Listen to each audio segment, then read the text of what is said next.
Shalom à vous, le peuple de Dieu. Nous tenons d'abord à nous excuser suite à ce problème technique que nous avions eu. Et cela ne dépendait pas de notre volonté, mais c'est la technique. Et nous sommes de retour parmi vous. Et nous continuons, nous reprenons notre émission, l'amour avec ma génisse. Et donc, nous allons rapidement commencer notre émission. Homme de Dieu, nous avions reçu des questions qui nous ont été posées. Et les questions, la première question était de savoir, le frère voulait savoir, vous avez parlé de Kéat comme étant l'image de Satan. Et il veut savoir si Kéat est l'image de Satan, comment expliquez-vous que de Kéat est sorti Moïse, Aaron et Marie? Ok, c'est une bonne question. C'est une bonne question que nous allons répondre par la grâce de Dieu. Ce que vous allez comprendre, c'est que Kéat n'est pas seulement l'image de Satan, mais Kéat est l'image de Satan et tous les anges qu'on appelle les démons qui ont été séduits, bien entendu, par Kéat. Vous êtes sans ignorer dans le livre d'Apocalypse chapitre 12, le diable qu'on appelle la queue a séduit un tiers des étoiles. Donc le diable en a séduit un tiers des étoiles. Donc le un tiers des étoiles est lui-même, c'est cette portion qu'on appelle la portion de Kéat. Maintenant, ce que vous allez comprendre, c'est que au niveau de Lévi, Lévi a donné naissance à 3 fils. Gershom, Kéat et Merari.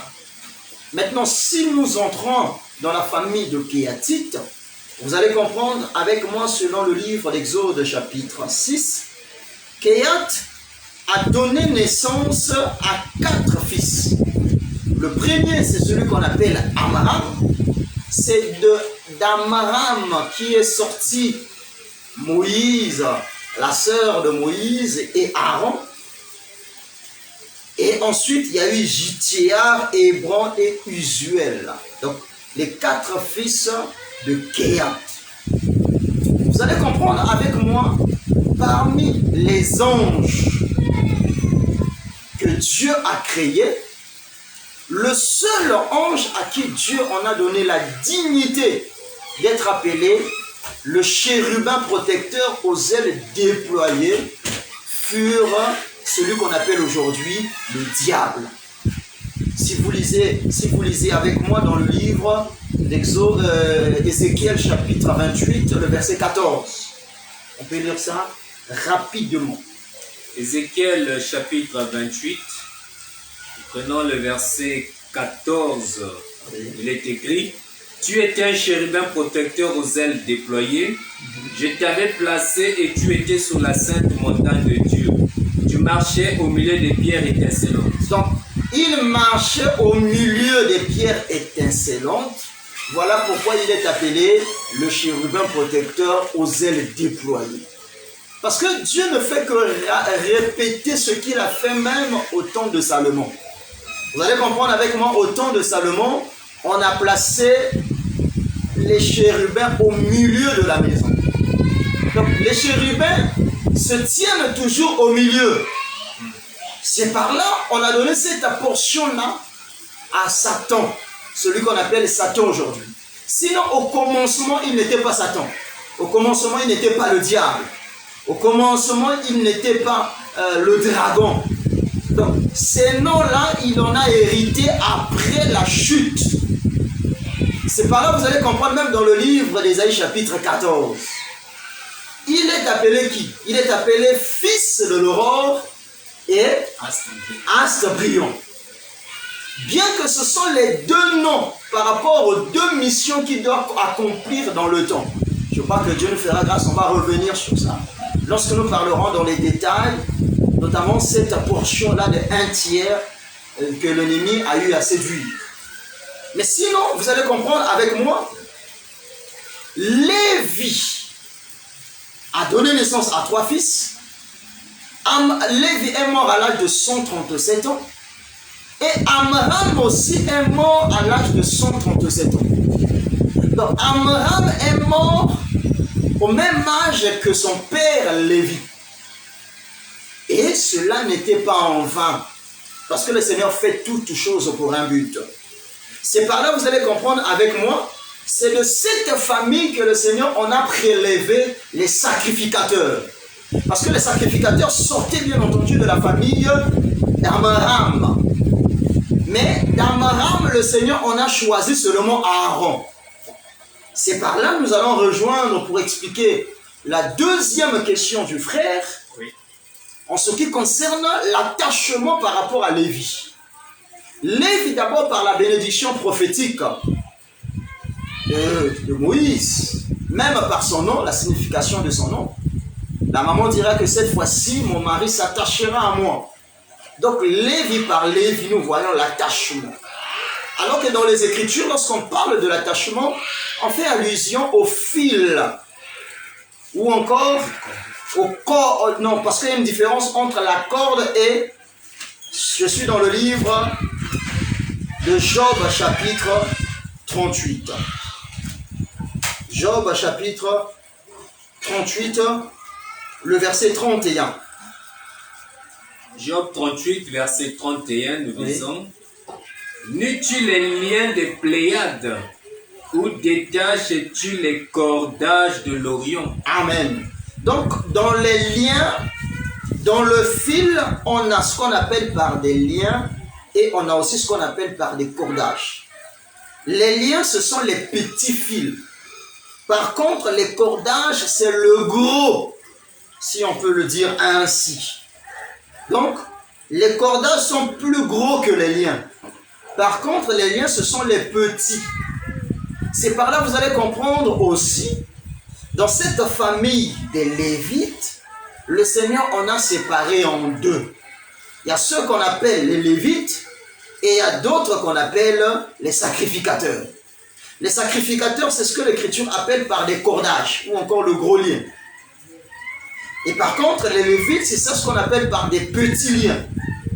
Donc, lorsque le Seigneur, en réalité, il parlait de Lévites, l'attachement, que ce soit au niveau des Lévites, on parle de l'attachement, que ce soit au niveau des sacrificateurs, on parle aussi de l'attachement. Parce que Lévi, dans son ensemble, c'est le lien. Maintenant, dans ce lien, il y a deux choses. Il y a deux portions. La première portion est appelée le gros lien, ce que l'Écriture appelle par cordage. Et le petit lien, c'est ce qu'on appelle par les Pléiades ou encore les liens. C'est ça ce que l'Écriture appelle, notamment pour distinguer les deux. Mais sinon, que cela soit les sacrificateurs ou encore les Lévites, les deux composaient ce que l'Écriture appelle par Lévi, c'est-à-dire l'attachement. Mais en ce qui concerne par exemple Moïse, qui devrait habiter dans la partie orientale, parce que si nous prenons bien l'Écriture que nous avions donnée dernièrement dans le livre de Nombre, l'Écriture en témoignage en disant ceci. Je suis dans le livre de Nombre, chapitre 3, le verset 37, le verset 38 plutôt. Moïse, Aaron et ses fils campaient devant le tabernacle. Voilà. Donc, alors que vous allez comprendre que le Seigneur, quand il a pris Moïse, Dieu a fait de Moïse Dieu. Donc, Moïse était Dieu, mais un Dieu signe. C'est ce que vous devez comprendre. Moïse était Dieu et Aaron, il était le prophète de Moïse. Moïse n'était non seulement Dieu pour les Égyptiens, mais il était aussi Dieu pour le peuple d'Israël. C'est ce que nous devrons comprendre. Maintenant, à côté de ce Dieu qu'on appelle Moïse, le Seigneur en a attaché un homme qu'on appelle le prophète. Parce que Dieu ne peut que marcher avec son prophète. Amen. Dieu ne marche pas seul, il marche toujours avec le prophète. Pourquoi? Parce que Dieu ne sait pas parler. Le Seigneur en a privé à Moïse la langue ou encore la bouche. Parce que dans les Écritures, Dieu c'est le cœur. Parce que si la bouche doit parler parce qu'il y a l'abondance au niveau du cœur.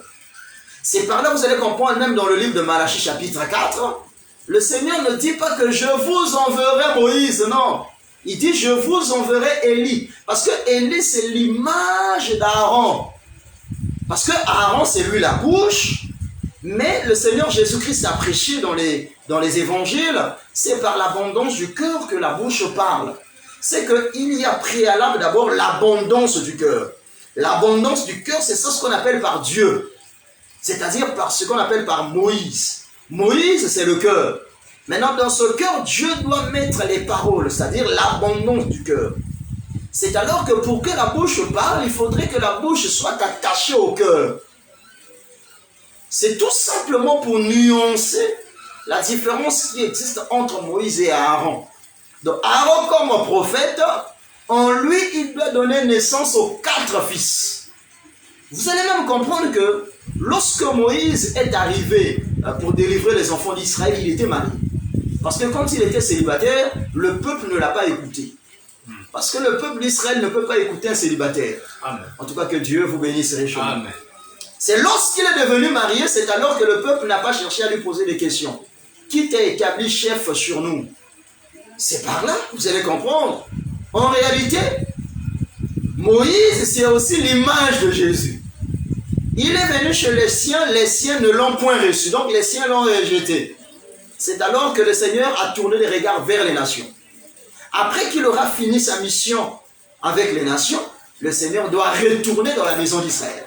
C'est pour parler tout simplement de Moïse, qui doit repartir, bien entendu, en Israël. Mais lorsque Moïse parle, Moïse n'a pas la langue facile. Voilà pourquoi le Seigneur doit appeler son grand frère. Donc Moïse qui est Dieu, Dieu a son grand frère. C'est par là que vous allez comprendre, même dans le livre de Jean chapitre 1er, l'Écriture dit au commencement était Dieu. Non. L'Écriture dit au commencement était la parole. Donc au commencement c'est la parole. En d'autres termes, au commencement c'était Moïse. Parce qu'au commencement, c'est par rapport à l'appel. Entre Aaron et Moïse, le Seigneur en a appelé Aaron le premier. C'est par là que vous allez comprendre avec moi, le commencement, c'est-à-dire Moïse, c'est lui le commencement. C'est lui qui est le commencement. La parole, c'est lui. Et la parole était avec Dieu. Que le Seigneur vous bénisse. Amen. Mais entre les deux, il faut faire extrêmement très attention. Parce que ce soit la parole, que ce soit le cœur, cela parle de Moïse tout simplement. Parce que même Aaron c'est la bouche de Moïse. La bouche ne peut pas se détacher du corps. Que le Seigneur vous bénisse richement. Amen. Donc lorsque l'Écriture dit au commencement était la parole, vous allez remarquer avec moi, au commencement était, quand vous regardez par rapport au service, le commencement c'était Moïse. Parce que Dieu appelait Moïse le premier, ensuite Aaron. Oui. Mais par rapport à l'ordre de naissance, le premier que Dieu a appelé c'était Aaron. Parce que Aaron et Moïse avaient un écart de 3 ans. Que Dieu vous bénisse richement. Amen. Et lorsqu'on parle, le commencement de Jean 1, ce n'est pas le commencement lié au service. Parce que par rapport au service, le commencement, ce n'est pas la parole. Par rapport à l'âge, c'est-à-dire par rapport à la généalogie, le commencement, c'est Aaron. Donc en d'autres termes, quand on dit Jean 1, au commencement était Aaron. Aaron était avec Moïse. C'est-à-dire la parole qui est Aaron, parce que Moïse n'a pas la parole. Dieu, c'est le cœur. C'est par là, vous allez comprendre avec moi, lorsqu'on parle de Moïse et d'Aaron, en d'autres termes, cela parle tout simplement du cœur et du prophète. Maintenant, le prophète a 4 fils. Parmi les 4 fils, le prophète doit perdre 2 fils. Parce qu'il est prophète. C'est par là que nous avions parlé notamment sur les 4 chérubins. Chérubins qui avaient le visage de l'aigle, du lion, de l'homme et du bœuf ou encore du veau. Aaron aussi de même, il a perdu 2 fils. Il a perdu 2 fils, il est resté avec 2 autres fils. Les 2 autres fils, c'est celui qu'on appelle Éléazar et Ithamar. Ce sont les 2 qui campaient avec Aaron dans la suite des temps, bien entendu, après la mort de leurs 2 autres frères. C'est par là que vous allez comprendre, même ici, en Aaron, le Seigneur voyait aussi l'image des chérubins, et 4 chérubins. Et le Seigneur, on a donné cette portion-là du chérubin à cette portion des fils de Kéhatite. De même aussi, de Kéhat sortaient aussi les chérubins. De même aussi, le Seigneur ne pouvait pas dissocier cela avec celui qu'on appelle aujourd'hui le diable. Parce qu'avant qu'il soit appelé Satan le diable, il s'appelait chérubin protecteur aux ailes déployées.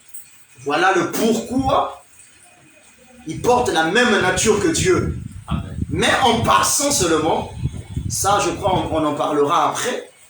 Si vous lisez même le livre d'Ézéchiel chapitre 28 avec moi, vous allez comprendre que on nous présente 9 pierres précieuses, Oui. pour ne pas dire 10, parce qu'il faut faire la différence. L'Écriture présente, il était couvert de la sardoine, de topaze, de diamant, de chrysolite, l'onyx, la pierre de jaspe, de saphir, d'escarboucle, d'émeraude et d'or. L'or n'est pas considéré comme étant une pierre précieuse. Parce que le Seigneur en a compté seulement 12 pierres précieuses. Mais il en a enchâssé d'or. C'est ce que nous devrions comprendre. Amen. Amen. Qui nous le dit? Je suis dans le livre d'Exode chapitre 28. Parce que celui qui porte les 12 pierres précieuses, il est appelé le souverain sacrificateur. Ou encore le sacrificateur. Donc si le diable qu'on appelle Satan aujourd'hui, Dieu lui avait donné 12 pierres précieuses. Ça veut dire que le Seigneur a fait de lui Dieu. Oui. Mais si le Seigneur lui a refusé 3 pierres précieuses, ça veut dire que l'écart entre lui et Dieu, on n'était que de 3 pierres précieuses. Que Dieu vous bénisse. Amen. C'est par là que vous allez comprendre que les 3 pierres précieuses que le Seigneur n'a pas données au Kéhat, ce sont les 3 interdictions que le Seigneur en a interdit à la tribu des Kéhatites. Parce que le Seigneur donnait une instruction. Le Seigneur donnait une instruction. Je suis dans le livre de Nombre. Nombre.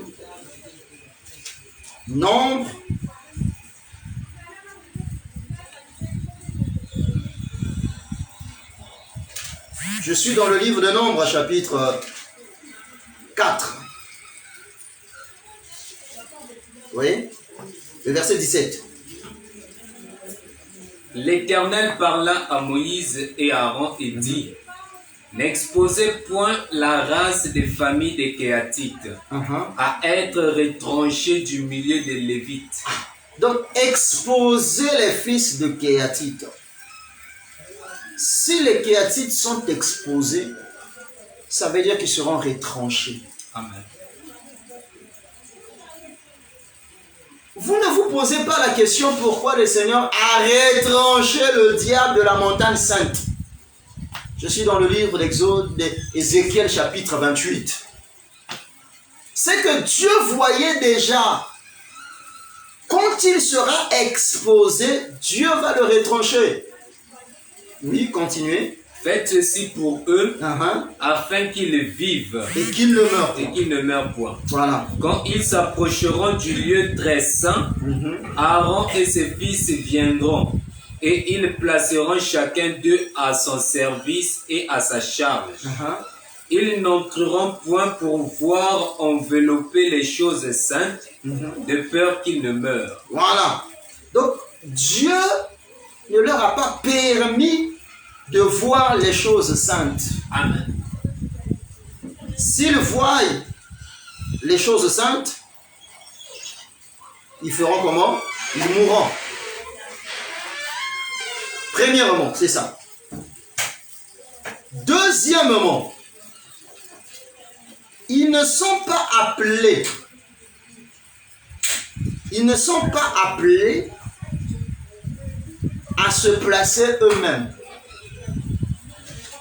S'ils se placent eux-mêmes pour porter la charge, ils doivent mourir.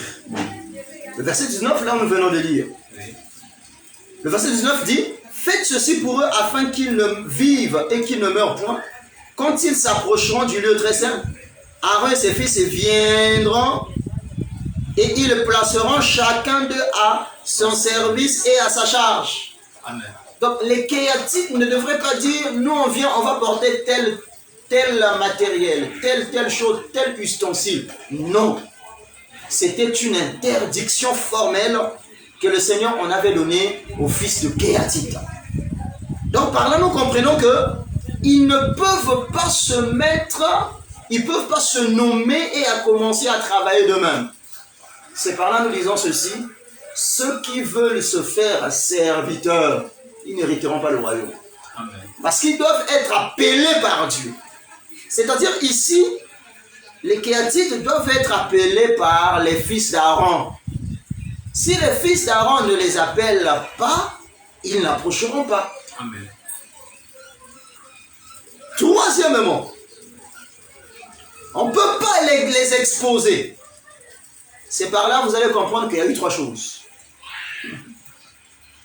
On ne peut pas exposer la race des familles de Kéatites, premièrement. Mais quand on parle de Kéatites, le Seigneur ne compte pas Aaron dans cette famille. Parce que Dieu avait déjà ôté Aaron au milieu des Kéatites. Deuxièmement, ils ne peuvent pas se prononcer à porter la charge d'eux-mêmes. Non. Troisièmement, ils ne peuvent pas entrer pour voir comment les choses saintes sont enveloppées. Voilà les trois pierres précieuses que le Seigneur en avait interdit, que Dieu n'a pas donné aux fils de Kéatites. Parce que s'ils avaient ces trois choses, automatiquement, il devait être, Satan devait prendre la place, il devait être Dieu. Alors, ce sont des choses que le Seigneur en a interdites. Et vous allez comprendre avec moi, je crois qu'on en parlera dans les Écritures. Ce que nous devrions saisir, c'est que il y a ce qu'on appelle par des anges sacrificateurs et il y a aussi ce qu'on appelle par des anges lévites. Des anges lévites, ce sont ceux que nous avions cités. C'est-à-dire les archanges, ce que l'Écriture appelle par les autorités, et deuxièmement les puissances, qui est une catégorie des anges. Ça, ce sont des anges lévites. Et même le diable et les démons, ce sont des anges lévites. Mais par contre, Aaron qui a donné naissance à Itamar et à Éléazar, les deux qui sont restés, c'est ça ce qu'on appelle par les anges sacrificateurs. Amen. Et les anges sacrificateurs, c'est la portion de Dieu. C'est par là que vous allez comprendre que le Seigneur, il se présente aussi comme étant l'ange du Seigneur. Amen. Il se présente aussi comme l'ange des eaux. Donc, quand il est appelé l'ange des eaux, lorsqu'il est appelé le chef de l'armée de l'Éternel, ça c'est dans sa portion de l'ange, c'est-à-dire l'ange sacrificateur. C'est par là que vous allez comprendre même avec moi. Parce que nous sommes sans ignorer. Lorsque nous avions expliqué les 4 chérubins par rapport à la première carte que le Seigneur en avait donnée à Adam, nous avions identifié l'être vivant qu'on appelle le lion. Parce qu'il est resté à Aaron, Éléazar qui est l'image du lion et Itamar qui est l'image de l'aigle. C'est par là que vous allez comprendre que même dans les Écritures, même dans le livre d'Apocalypse, on fait allusion à un ange qui volait. Quand au lieu qu'on parle de l'ange, on parle de l'aigle qui vole au milieu. Donc, l'aigle qui vole là, c'est Itamar. Oui. Je suis dans le livre d'Apocalypse. C'est Itamar. Maintenant, dans le livre d'Apocalypse, chapitre 10, l'ange puissant là, qui rugit comme un lion, c'est celui qu'on appelle Éliézar. Mais il y a une particularité chez Éliézar. Éliézar est appelé le chef des chefs. C'est très important. Il faudrait que nous expliquions Itamar et Éliézar. Si nous prenons le livre de Nombres, chapitre 4, le verset 28. Oui. Quelles sont les fonctions des familles des fils de Gershonites dans l'attente d'assignation et ce qu'ils ont à garder sous la direction d'Itamar, fils du sacrificateur Aaron. Amen. Amen. Donc ici, à quel moment on parlait d'Itamar? Itamar devait recevoir la direction, notamment lorsque les Lévites, si vous lisez même à partir du verset 21, vous allez comprendre ici, on donne à chacun ses fonctions. C'est-à-dire que tel fils doit porter tel fardeau. Il doit porter tel fardeau. Il doit porter tel fardeau. Si vous prenez même le verset 33. Le verset 33. Quelles sont les fonctions des familles des fils de Merari, toutes leurs fonctions dans l'attente d'assignation, sous la direction d'Itamar, fils du sacrificateur Aaron. Amen. Donc ici, vous allez comprendre que c'est toujours Itamar qui assure la direction. Donc quand il s'agit de porter la charge, c'est Itamar qui doit intervenir. Alors que Itamar, c'est ça ce qu'on appelle par la portion de l'aigle. L'être vivant qu'on appelle l'aigle, c'est Itamar. Donc quand vous voyez par exemple dans le livre d'Apocalypse, on voit un aigle. Il faut faire très attention. L'aigle là que l'on voit voler, c'est l'image d'Itamar. Je crois que lorsqu'on va expliquer Itamar dans la réalité, quand on va expliquer le livre d'Apocalypse, vous allez comprendre ça clairement. Mais nous sommes toujours dans l'ombre. Parce que pour expliquer la réalité, il faut d'abord toucher l'ombre. Parce que c'est l'ombre à la réalité. S'il n'y a pas l'ombre, c'est qu'il n'y a pas la réalité. Amen. Toute écriture doit avoir son ombre. Donc si aujourd'hui les gens veulent nous parler des rangs des anges, la première question que nous leur posons, où est l'ombre des anges dans les Écritures? C'est ça d'abord ce que les gens doivent comprendre. Si vous n'avez pas l'ombre des anges, des rangs des anges, la manière dont ils sont catégorisés, ça veut dire que vous aurez du mal à nous présenter les anges aujourd'hui. Oui. Voilà pourquoi si nous sommes en train de parler de la tribu de Lévi, c'est pour vous faire comprendre que c'est l'ombre de la création des anges. Parce que tu ne peux pas comprendre la création des anges, par exemple, dans le livre d'Apocalypse, si et seulement si vous ne saisissez pas l'ombre de toutes ces choses. Amen. Voilà pourquoi nous prenons soin toujours de revenir, afin que chacun ait la compréhension sur ce que nous sommes en train de dire. Amen. Donc ici nous voyons déjà Itamar. Donc quand il s'agit de porter, ce n'est pas n'importe quel Lévi qui vient. Ce n'est pas n'importe quel sacrificateur qui doit venir, non. Mais c'est simplement Itamar. Itamar qui doit se présenter. En dehors de cela, Itamar jouera aussi un autre rôle. Parce que lorsque le prophète Moïse en a rassemblé, quand il a fait le point, je suis dans le livre d'Exode, quand il a fait le point, l'écriture que nous avions lue dernièrement, Exode chapitre 38, lorsqu'on a fait le compte des matériaux du tabernacle, celui qui était à la direction des comptes, c'était Itamar.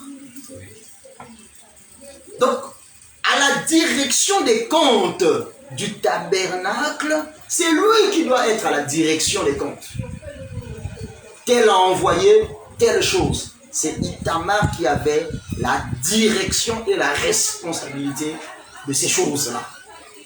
C'est par là que vous allez comprendre un peu plus. Lorsque nous parlerons de l'aigle qui vole au milieu avec un évangile éternel, vous allez comprendre ça facilement.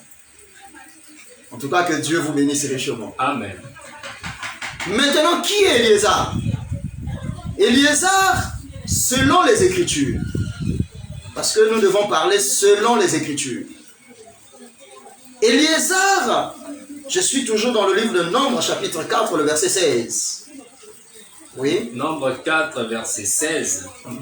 Éléazar, fils du sacrificateur Aaron, aura sous sa surveillance l'huile du chandelier, le parfum odoriférant, l'offrande perpétuelle et l'huile d'onction.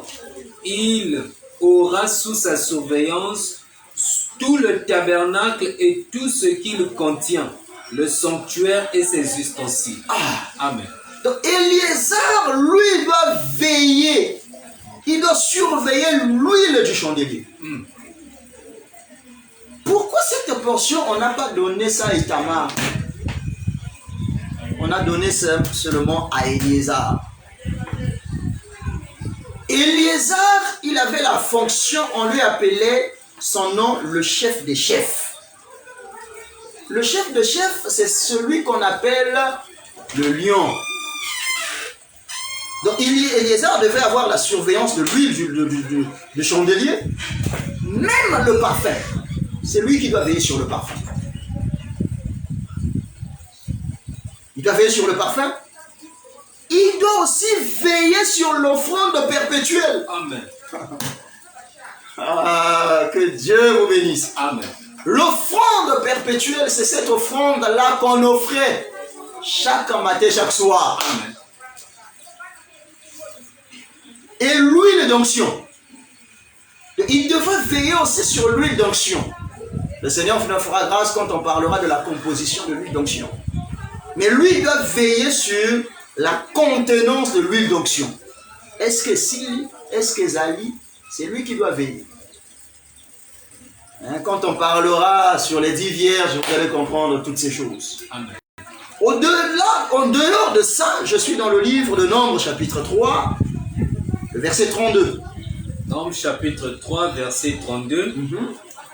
Le chef des chefs des Lévites était Éléazar, fils du sacrificateur Aaron. Il avait la surveillance de ceux qui étaient chargés des soins du sanctuaire. Donc, lorsqu'on parlait du campement, comment les Lévites devraient être campés?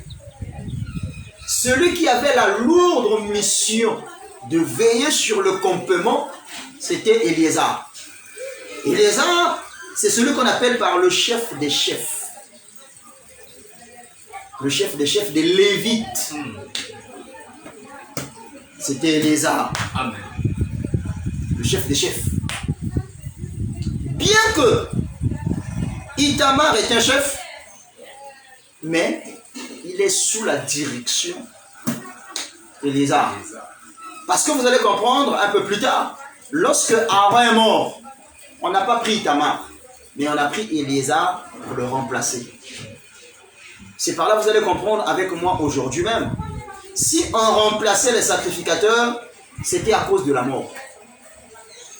C'est par là que vous allez comprendre avec moi, en réalité, quand on parle de Dieu, Dieu a plusieurs portions. Dieu a la portion de Éliézar et il a aussi la portion de Itamar. Il a aussi la portion de... Parce que Éliézar et Itamar, c'est toujours Aaron. Il a aussi la portion de Moïse. Et lorsque nous parlerons des anges, par exemple, l'ange puissant dans les Écritures, parce que dans le livre d'Apocalypse, on parle de 2 types des anges puissants. On parle même d'un troisième. L'ange qui avait cette grande autorité, lorsqu'il est descendu, je suis dans le livre d'Apocalypse chapitre 18, toute la terre fut éclairée de sa gloire. Amen. L'ange qui avait une grande autorité. Il faut faire extrêmement très attention dans les Écritures. Parce que dans les Écritures, on parle même des anges, un ange qui était au milieu du soleil. Donc il a enveloppé le soleil. Quel est cet ange qui doit être enveloppé du soleil?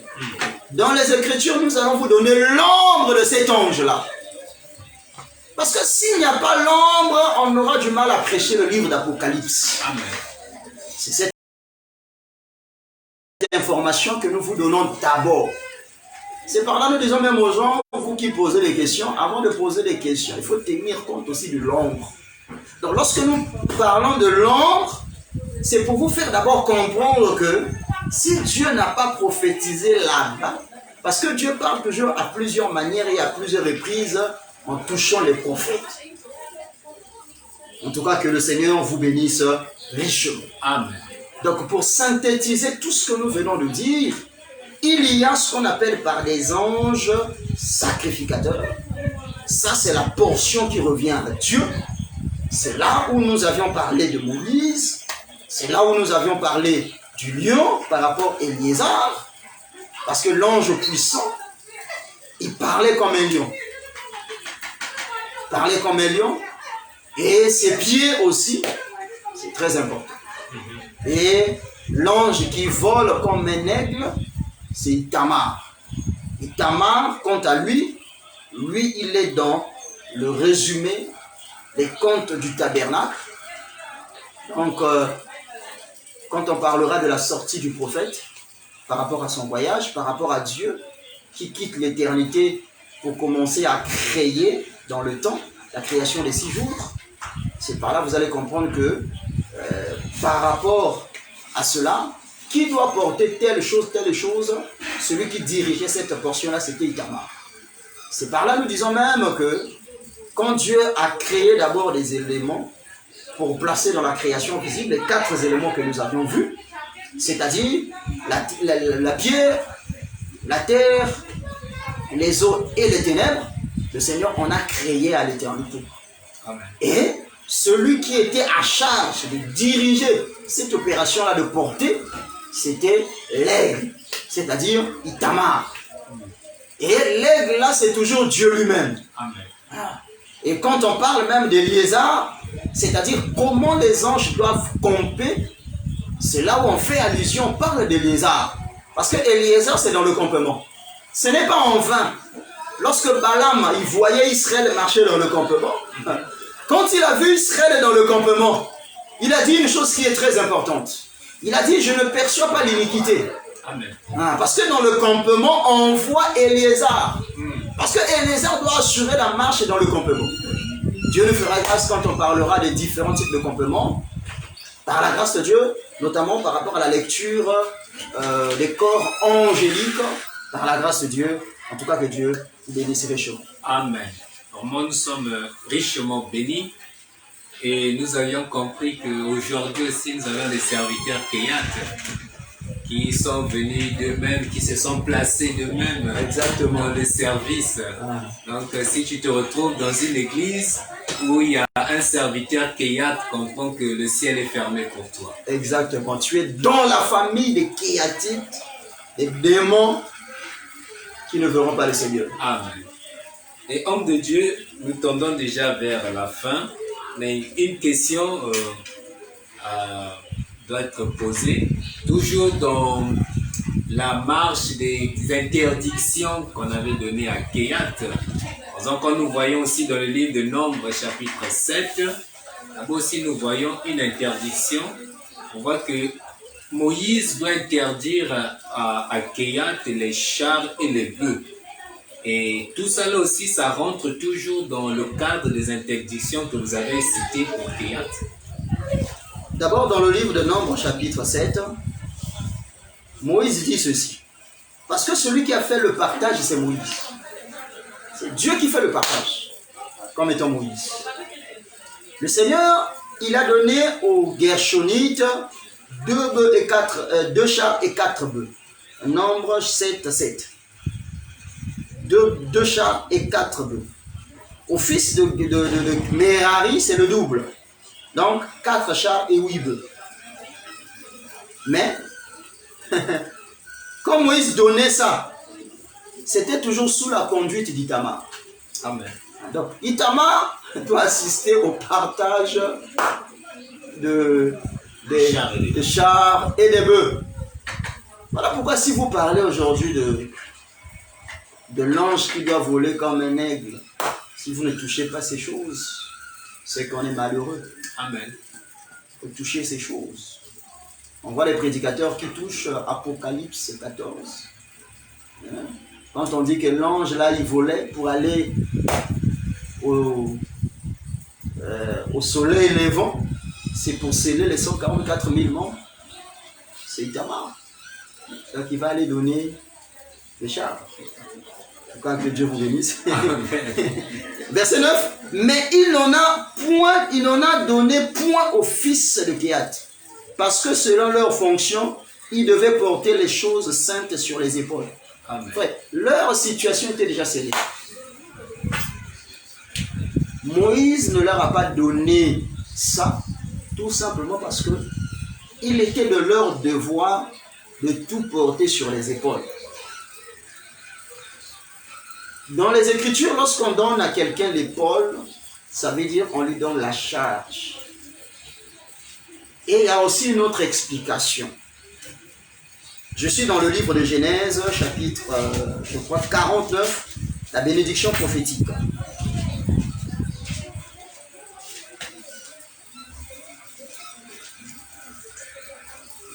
Il y a un fils qu'on lui donne l'épaule.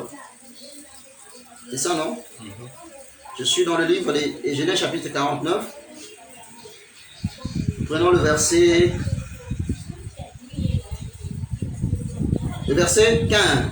14. Oui, jusqu'au verset 15. Verset 14 de Genèse 49. Issachar est un âne robuste qui se couche dans les étables. Il voit que le lieu où il repose est agréable et que la contrée est magnifique. Et il courbe son épaule sous le fardeau. Il assujettit à un tribut. Il s'assujettit à un tribut. À un tribut. Donc, lorsque quelqu'un, on lui donne l'épaule, c'est pour dire tout simplement il est assujetti par quelqu'un d'autre. Donc le fait qu'on lui a donné de tout porter sur les épaules, on veut tout simplement lui dire que tu es assujetti. À quoi? Au septentrion. Parce que nous avions vu, il y a deux positions, il y a deux portions. Il y a le midi et le septentrion. Le sud, qu'on appelle le midi, c'est là où était Kehat, c'est là où était le diable et les autres. Mais lui, la partie sud, ou encore le midi, est assujetti à la partie septentrionale. Donc il est assujetti à Gershon, il est assujetti à Merari, et il est assujetti à l'Orient. Parce que l'Orient et tout ça là se trouve dans le septentrion, selon la prédication de Moïse. Donc voilà pourquoi on lui a donné des choses à porter sur les épaules. Mais en passant, j'aimerais tout simplement nous dire, qu'est-ce qu'il doit porter? Vous allez comprendre ce qu'il portera lorsque nous parlerons du voyage du prophète. C'est-à-dire que lorsque Dieu a quitté l'Orient, parce qu'il doit, Dieu doit étendre le septentrion. Oui. Quand Dieu étend le septentrion, c'est alors qu'il descend là sur la terre, là, pour commencer à dire que la lumière soit. Lorsque le septentrion est étendu, donc il doit étendre le septentrion pour placer la pierre, pour placer la terre, pour placer les eaux et les ténèbres. Mais les quatre éléments là ne sont que portés par les trois fils. Parce que le diable aussi, il a assisté à la création visible aussi. Amen. Mais il est le dernier à venir. Azala toujours Motasuka. Selon le livre de Nombre, chapitre 10. Parce que Kehat ne doit pas assister lorsqu'on place le fondement. Amen. C'est par là nous disons même, lorsque Dieu plaçait le fondement, Satan n'était pas là. Oui. Que Dieu vous bénisse. Amen. Et nous allons expliquer ce que Satan a porté. En tout cas, que le Seigneur vous bénisse richement. Amen. Vraiment, soyez connectés pour le prochain numéro. Le dimanche prochain, nous allons parler sur le voyage du prophète et nous allons comprendre beaucoup de choses, comprendre les effets, les 4 effets qui seront portés par les 3 fils. Et je pense que le Seigneur nous bénira abondamment. Et donc, homme de Dieu, nous sommes à la fin de notre émission.